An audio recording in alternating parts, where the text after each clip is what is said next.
Katanya tujuan kita sekolah itu buat cari ilmu, tapi kayaknya kita mungkin sekolah biar dapat nilai ujian sempurna aja. Alasannya biar disayang orang tua lah, masuk sekolah favorit lah, biar ujung-ujungnya kita dapat jodoh bagus atau kerjaan yang bikin cepet kaya lah. Tapi seperti biasa, kita pasti suka mikir gimana caranya dapat untung sebesar-besarnya dengan usaha sekecil-kecilnya. Dari situ tercetuslah ide brilian yang bernama sistem kebut semalam. Tapi benarkah SKS semujarab seperti kata orang-orang? Pada dasarnya, SKS merupakan sebuah metode yang mirip-mirip teks proklamasi kemerdekaan Indonesia, di mana porsi kerjaan untuk jangka waktu tertentu diselenggarakan dalam tempo yang sesingkat-singkatnya. Tapi bedanya SKS cuma diselenggarakan semalam saja, persis seperti Bandung Bondowoso waktu bikin Candi Prambanan. Biasanya orang yang paling ahli melakukan SKS adalah mereka yang tergolong sebagai penunda. Untuk tahu apakah kamu seorang penunda, coba perhatikan dua grafik ini. Kalau kamu lebih akrab dengan grafik yang ini, maka selamat, kamu termasuk kategori penunda. Berhubung para penunda biasanya juga pakar ngeles, mereka sering beralasan bahwa SKS bikin kita punya kemampuan super. Logika ilmiahnya, situasi kepepet akan memicu rilis hormon adrenalin yang bisa melipat gandakan kemampuan kita melebihi hari-hari biasa.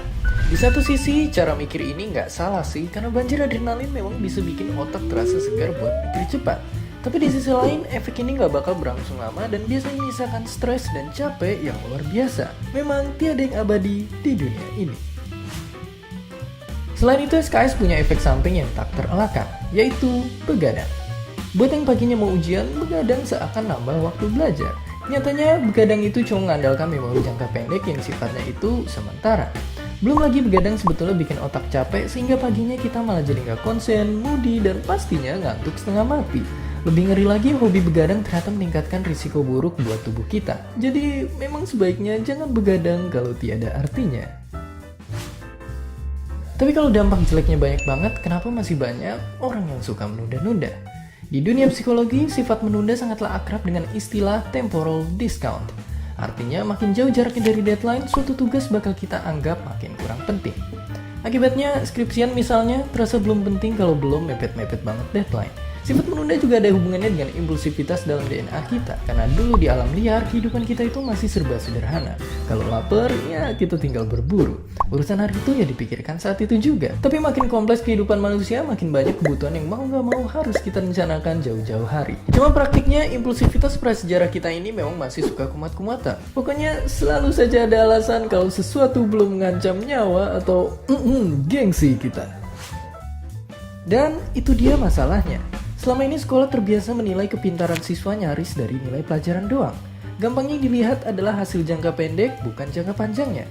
Akhirnya wajar saja kalau kita juga jadi gampang menyerah pada kesenangan sesaat tanpa memikirkan apa akibatnya di kemudian hari. Apalagi dengan banyaknya distraksi online yang rewardnya serba instan seperti sekarang. Padahal pepatah juga tahu, kalau mau maju kita memang mesti bersusah dahulu, baru bersenang-senang kemudian. Dan seperti biasa, terima kasih. Selamat Hari Pendidikan Nasional. Untuk merayakannya, kau bisa berkolaborasi bersama kanal-kanal edukasi hujan tanda tanya, Ayo Mikir, Kamu Harus Tahu, dan Science Bro. Jangan lupa tonton juga video Berani Bertanya yang lainnya. Hi, thanks for stopping by our video. Don't forget to comment, like, and subscribe.